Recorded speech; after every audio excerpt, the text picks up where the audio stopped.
रक्षा विशेषज्ञ major general retired अनुज माथुर साहब हमारे साथ जुड़ गए हैं। अनुज जी, जैसे जैसे वक्त बीतता जा रहा है हमारा सब्र जवाब दे रहा है और अब तो प्रधानमंत्री ने मंच से कह दिया है कि कल्पना से ज्यादा बड़ी सजा मिलेगी आतंकियों को, उन्हें मिट्टी में मिला देंगे। लेकिन मेरा सवाल आपसे यह है कि हम में से बहुत सारे लोग ये सोच रहे हैं कि अब क्या कदम उठाया जाएगा। रक्षा मंत्री को भी हमने देखा, उन्होंने तीनों सेनाओं के चीफ के साथ मुलाकात की, सीडीएस के साथ मुलाकात की, कल सीसीएस की बैठक हुई है।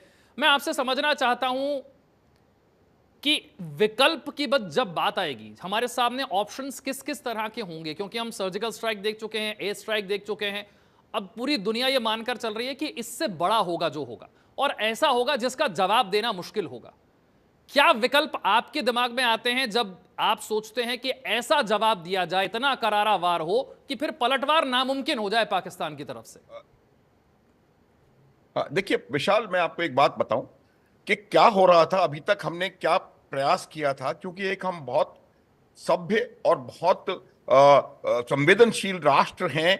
हम नहीं चाहते बिना बात में किसी ऐसे लोगों को हानि पहुंचे या किसी विश्व में किसी को भी हानि पहुंचे जो कि इनोसेंट हैं। लेकिन अब क्या हालत हो गई है, इस पहलगाम हमले के बाद हमें अब स्ट्राइक करना होगा किसी आतंकवादी के ऊपर नहीं, आतंकवाद के ट्रेनिंग कैंप के ऊपर नहीं, आतंकवाद के लॉन्च पैड के ऊपर नहीं। सारे लॉन्च पैड हैं, वो जगह बदली करते हैं, आज यहां कल वहां, वो हरकत करते रहते हैं। ये सब हो रहा है क्यों? ये हो रहा है क्योंकि पाकिस्तान की सेना और पाकिस्तान की आर्मी इसको कोऑर्डिनेट करती है, इसको ट्रेनिंग मुहैया कराती है और सब कुछ पाकिस्तान की आर्मी करती है। आपने सुना होगा एक अमेरिकन जो पॉलिटिकल लीडर हैं, उन्होंने जो स्टेटमेंट दिया, उन्होंने कहा कि ओसामा बिन लादेन से इसको कंपेयर किया जाए। किसी सेना के चीफ के लिए इस प्रकार का स्टेटमेंट, वो भी किसी अमेरिकी, मतलब पूरी दुनिया इस बात को समझ रही है। तो अब आवश्यकता क्या है, मैंने ये इसलिए बैकग्राउंड आपको बताया। आवश्यकता यह है कि जो इसको कंट्रोल और कोऑर्डिनेट कर रहा है उसके ऊपर आघात पहुंचाया जाए। तो अब जो ऑप्शंस हमारे पास हैं, एक तो ऑप्शन है कि फुल स्केल वॉर, चारों तरफ हम पूरी पूरी फुल स्केल वॉर करते हैं। दूसरे ऑप्शन ये होता है कि हम एक नेवल ब्लॉकेड लगाएं, थोड़े एरियल स्ट्राइक्स करें। स्ट्राइक्स टेररिस्ट के खिलाफ नहीं, ट्रेनिंग कैंप के खिलाफ नहीं, आर्मी के उन इंस्टॉलेशंस के खिलाफ जो कि इस आतंकवाद को ट्रेन करने में, खड़ा करने में, उसमें इनको मदद कर रहे हैं। तीसरा ऑप्शन है कि हम उनके जो जो जो जो लोग, उनके जो जो फोर्सेस बलोचिस्तान में या खैबर पख्तूनख्वा में काम कर रही हैं, लड़ाई लड़ रही हैं, अगर यहां पर उनके उनके ईस्टर्न बॉर्डर पे, यानी कि भारत के लाइन ऑफ कंट्रोल या इंटरनेशनल बॉर्डर पे कोई एक्शन होगा, तो उनको वो चीजें वहां से विथड्रॉ करनी पड़ेंगी। और जब वो अपने वहां से फोर्सेस विथड्रॉ करेंगे तो आपके पास एक अपॉर्चुनिटी, बलोचिस्तान के पास एक अपॉर्चुनिटी क्रिएट होगी, बलोचिस्तान में खैबर पख्तूनख्वा के पास एक अपॉर्चुनिटी क्रिएट होगी, खैबर पख्तूनख्वा में अफगानिस्तान के पास एक अपॉर्चुनिटी क्रिएट होगी कि अपने तो ये मेरा मानना है कि हम ओवरऑल ऐसे मिलिट्री और स्ट्रेटेजिक टारगेट्स पे आप स्ट्राइक देखेंगे जिनकी वजह से पाकिस्तान को अपने स्ट्रेटेजिक रिजर्व्स को और स्ट्रेटेजिक एसेट्स को मूव करना पड़ेगा। और जब वो उन एसेट्स को मूव करेंगे तो उनकी वीकनेस जो है वेस्टर्न थिएटर में उभर करके सामने आएगी। पाकिस्तान आज की परिस्थिति में लड़ाई लड़ने के लिए काबिल नहीं है। अनुज माथुर साहब, अक्सर ये कहा जाता है कि जो आजकल का समय है इसमें एयरफोर्स का रोल जो है वो बहुत बड़ा होता है, क्योंकि थल सेना के जरिए आगे बढ़ना आप किसी भी रीजन में इतना आसान और संभव नहीं होता। नेवी के जरिए भी एक लिमिटेड आपके पास जो है वो ऑप्शंस रहते हैं। सबसे ज्यादा कारगर अगर आज के समय में कुछ होता है तो वो फोर्स होती है। लेकिन हमने पिछली बार एयर स्ट्राइक में देखा था कि जैसे ही आपने एयर स्ट्राइक की, अगले दिन डॉग फाइट हमने देखी, उसमें भारत को भी नुकसान उठाना पड़ा था।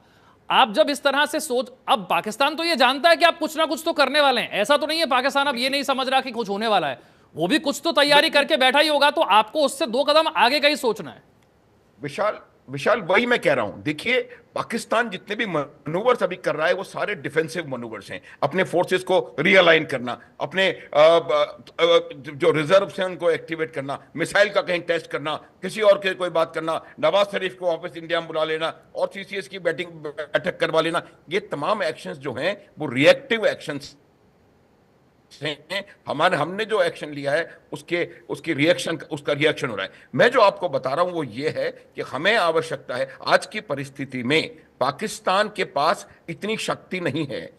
कई कई जगह से ये पता आवाजें आ रही हैं कि शायद उनके पास तेल नहीं है उतना जितना लड़ाई के लिए चाहिएगा, उनके पास एम्यूनिशन नहीं है, उनके पास लड़ने के लिए लोग वहां पर राजी नहीं है। तो ये तमाम चीजें हमको देखनी पड़ेंगी, लेकिन स्ट्राइक जो होनी चाहिए वो स्ट्राइक ऐसी जगह होनी चाहिए जहां पर उसको उसके जो ऑर्गेनाइजर्स हैं, जो उनके परपेट्रेटर्स हैं, जो उनको क्रिएट करते हैं, ट्रेन करते हैं, इंडिया में इन्फिल्ट्रेट करवाते हैं, अभी कोई सर्जिकल स्ट्राइक या एक एयर स्ट्राइक से असर नहीं होगा। अब आपका प्रश्न कि एयरफोर्स का रोल होता है, यस इंडीड एयरफोर्स का भी रोल होता है, लेकिन उतना ही इंपॉर्टेंट रोल होता है नेवी और आर्मी का भी। एयरफोर्स आप देख रहे हैं किस प्रकार से एरियल या नॉन कॉन्टैक्ट वॉरफेयर जो पिछले 3 साल से यूक्रेन में चल रहा है, और इवेंचुअली असर क्या हो रहा है कोई खास। तो ये चीज देखने की होती है कि एयरफोर्स आपको एक वहां पर उनके स्ट्रेटेजिक टारगेट्स को डिस्ट्रॉय करके वो एक बैटलफील्ड को शेप करके देते हैं, लेकिन इवेंचुअल जो फिजिकल एक्टिविटी बैटल है वो आर्मी को लड़नी पड़ेगी। तो ये मेरा मानना है कि एयरफोर्स और नेवी मिलाकर के नेवल ब्लॉकेड्स बहुत जरूरी हैं। जो रसद उनके पास ना पहुंचे, तेल उनके पास ना पहुंचे, और कई चीजें नहीं पहुंचे, तो naval blockade and aerial strategic aerial strikes, ये दोनों मिलकर के आर्मी के एक्शन के लिए बैटलफील्ड को शेप करती हैं, एक नया शेप बनाती हैं, और उसके बाद आर्मी का जब स्ट्राइक होगा तो वो आसानी से अपना मकसद हासिल कर पाएगी। तो एयरफोर्स का और जो लेकिन अनुज माथुर साहब, strategic मैं आपसे एक और चीज जानना चाहता हूं। सर्जिकल स्ट्राइक के वक्त हमने आतंकियों को मारा, एयर स्ट्राइक के वक्त भी हमने एक आतंकी ठिकाने को ध्वस्त किया। आप भी इस बात को जानते हैं कि ये बात वहां पर रुकती नहीं है। ये आतंकियों की फंडिंग, ये आतंकियों के हथियार, ये आतंकियों के मास्टरमाइंड पाकिस्तान की आर्मी और आईएसआई है। आपको लगता है इस बार सिर्फ आतंकियों पर हमला करके भारत चुप नहीं बैठेगा, आगे बढ़ेगा ही बढ़ेगा? क्योंकि हम जानते हैं जो फैक्ट्री है उस पर अटैक कीजिए ना, ये तो सब प्रोडक्ट हैं। आप अगर फैक्ट्री को छोड़ देंगे तो प्रोडक्ट तो बनते ही चले जाएंगे। बिल्कुल विशाल, मैं यही कह रहा था, आपको यही कह रहा था कि जो बना रहा है, जो तैयार कर रहा है, जो ट्रेन कर रहा है, उस पर स्ट्राइक करने की जरूरत है। जो स्ट्रेटेजिक उनके एसेट्स हैं उन पे स्ट्राइक करने की जरूरत है, जिसकी वजह से वो वहां पर अपने आप को समझते हैं कि उनके पास ताकत है, उस ताकत को स्ट्राइक करने की जरूरत है। और इस बार आप देखेंगे कि ये कोई सर्जिकल स्ट्राइक नहीं होगी, ये कोई नॉर्मल एयर स्ट्राइक टेररिस्ट के खिलाफ नहीं होगी, ये उन नर्व सेंटर्स पे स्ट्राइक की जाएगी। जैसे भी करेंगे उसका तरीका ढूंढा जाएगा, और वो तरीके हमारे पास हैं। आर्मी, नेवी, एयरफोर्स इसके लिए पूरी तरह सदैव चौकस रहती है। तो ऐसे स्ट्रेटेजिक नर्व सेंटर्स के ऊपर स्ट्राइक होगी जिससे कि पाकिस्तान को उभरना मुश्किल हो जाएगा। और देखिए, जो ये भी एक बहुत बड़ा स्ट्रेटेजिक मूव है कि आपने इंडस वाटर ट्रीटी को अबेंस में डाल दिया। मैं इसी सवाल पर आ रहा था कि हर चीज मिलिट्री अटैक के जरिए हो, ये नहीं होता है। आपके पास और बहुत सारे रास्ते होते हैं। आपके पास पानी नहीं बचेगा पीने के लिए, खेती करने के लिए, किसी काम के लिए। अगर आपके पास हाइड्रो प्रोजेक्ट चल रहे हैं, बिजली बन रही है इसी पानी से, आपका पानी रोक दिया, अब आपकी कमर तो वैसे ही टूट गई। बिल्कुल वही विशाल, देखिए मैं आपको इसमें थोड़ा सा आपका ध्यान चाइनीज जो वॉर फाइटिंग फिलॉसफी है उसकी तरफ ले जाना चाहूंगा। चाइना की जो वॉर फाइटिंग फिलॉसफी है वो ये है कि winning a war without fighting, और यही करने की आवश्यकता है। आप पाकिस्तान को, कल भी मैंने बताया था किसी चैनल पे, कि आप इनको हर डायरेक्शन से इनको चोक करिए, इकोनॉमिकली लेट करिए। वैसे ही पाकिस्तान की अर्थव्यवस्था आज की तारीख में बिल्कुल चरमराई हुई है, और दो और उनके ऊपर प्रेशर पड़ गए तो वो उनको परेशानी हो जाएगी। उनको एफएटीएफ की ब्लैक लिस्ट में डलवाइए, क्योंकि उन्होंने अब ये सिद्ध कर दिया है कि वो आतंकवादी हैं। और उसके बाद जो मनूवर्स हुए हैं, उसके बाद जो पुंछ में सीज फायर वायलेशन हुआ है, या उरी में इन्फिल्ट्रेशन एफर्ट हुआ है, या वो एक मिसाइल टेस्ट की बात कर रहे हैं, ये तमाम एक्शन इस बात को दर्शाते हैं, जिसको कि हिंदी में कहते हैं, कई बार आपने सुना हुआ ये पिछले कई दिनों से, कि चोर की दाढ़ी में, तो ये तिनका है वही। क्योंकि उनको लग रहा है कि पूरी दुनिया जानती है कि हम इसमें इन्वॉल्व हैं, हम इसके पीछे हैं, इसलिए हम अपने आप को तैयार करके रखें ताकि कहीं सरप्राइज ना हो जाएं। लेकिन आपको मैं बता दूं, उनको सरप्राइज किया जाएगा, और ऐसे नर्व सेंटर पे स्ट्राइक होगी कि ये उबर नहीं पाएंगे। अब दूसरी बात आपने बताई थी, आपने कहने का प्रयास किया कि हमने एयर स्ट्राइक करी, उन्होंने फिर डॉग फाइट किया, लेकिन उसका असर क्या हुआ?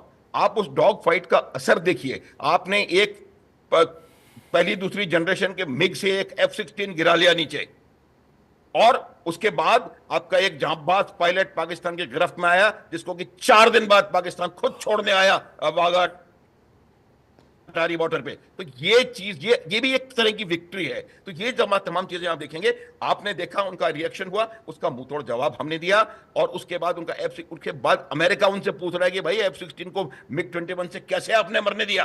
तो ये बातें, तमाम चीजें ऐसी होती हैं विशाल, कि ये सब चीजें देखने की आवश्यकता है। और आप अगर आज की देखेंगे तारीख कि में अगर ऐसा आज की तारीख में अनुज माथुर साहब, आप आर्मी, नेवी, एयरफोर्स को अगर सीधे तौर पर अगर उसकी तुलना करें, कंपैरिजन करें कि हमारे पास कितना फाइटर जेट्स कितने हैं, हमारे सैनिक कितने हैं, गोला बारूद कितना है, लड़ने की तैयारी कितनी है, अगर उससे हम पाकिस्तान की तुलना करें तो वो कहां आपको ठहरता हुआ नजर आता है, कहां खड़ा हुआ नजर आता है? देखिए, मैं आपको आपका प्रश्न का उत्तर दूंगा, उसके पहले मैं आपको एक बात बता देना चाहता हूं कि जो इंपॉर्टेंट चीजें होती हैं ना, जब भी युद्ध की हम बात करते हैं, तो दो चीजें मैं आपको उसको एक बैकग्राउंड में रखने की प्रयास करें आप। पहली बात ये होती है कि economies don't fight war, wars are fought by militaries. तो ये नहीं हो सकता कि अगर आपने, अमेरिका ने वियतनाम पे हमला किया तो वियतनाम हारा ही हारा। आपने वियतनाम से मुंह की खा के लौटे थे अमेरिकन, आप अफगानिस्तान से भी मुंह की खा के लौटे हैं, रशिया भी नहीं कोरिया जीत पा रहा भी मुंह की यूक्रेन खा के- से, बात तो ठीक है आपकी। पहली बात, हाँ, अभी मेरे को विशाल मेरे को बोलने दीजिए प्लीज। पहली बात। दूसरी बात ये होती है कि साइज फोर्स का क्या है, इससे कोई फर्क नहीं पड़ता। अमेरिका की इतनी सेना है, लेकिन अफगानिस्तान में मुंह की खाई। फर्क पड़ता है कि आप अपनी सेना को क्या क्वांटिटी, क्या क्वांटम, क्या उसका कंपोनेंट, पॉइंट ऑफ डिसीजन के ऊपर आप लगा सकते हैं, और कितने टाइम के अंदर उस पॉइंट ऑफ डिसीजन में वो क्वांटम लगा सकते हैं। अब मैं आपके प्रश्न का उत्तर दूंगा। पहली बात, एयरफोर्स, नेवी, आर्मी, तीनों में पाकिस्तान कहीं भी नहीं ठहरता, हमारे सामने बहुत पीछे है। एयरफोर्स हमारी कटिंग एज है, नेवी हमारी बहुत स्ट्रांग है। नेवी, पूरी दुनिया में सिर्फ 3 देश ऐसे हैं जिनके पास 2 या उससे अधिक एयरक्राफ्ट कैरियर्स हैं, हमारे पास 2 एयरक्राफ्ट कैरियर्स हैं। तो हम लोग एक एक एक एक blue water, real time blue water navy है, बहुत पावरफुल नेवी हमारी है। तो ये बात। दूसरी बात, हमारी air force is actually the cutting edge. जहां से आपने विशाल शुरू किया था, वो मैं आपका पूरा उसको एंडोर्स कर रहा हूं कि कटिंग एज हमारी एयरफोर्स है, पाकिस्तान से क्वालिटेटिवली, क्वांटिटेटिवली, और सबसे important in terms of flying capability, the pilots.